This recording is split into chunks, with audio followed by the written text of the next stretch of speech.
Valley doctors also reporting a spike in critical cases and a shortage of one particular drug.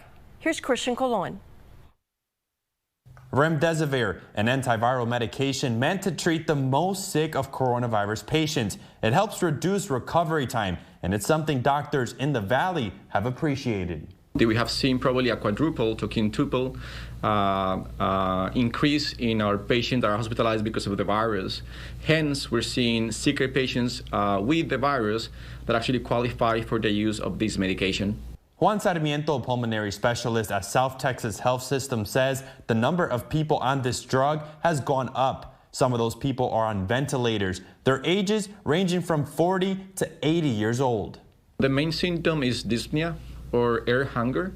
They also have x-rays of their lungs that showed infiltration, that means affection of the lungs by the virus, and when you measure their oxygen, is extremely low. Those are the ones who almost always qualify for this medication. Doctors say there isn't enough of this medication in the Valley. The federal government only gave STHS 80 vials. The number of patients on the drug was not released, but Sarmiento says they only have enough to treat 5 more patients, a concern shared at DHR Health. What we're starting to see, and you can't deny, is when you start to see more people showing up to the hospital that you can't send home and just say, just quarantine and watch out for symptoms. They have to be hospitalized with overwhelming symptoms and respiratory failures and acute respiratory distress syndrome. That's worrisome. And so we've seen a spike.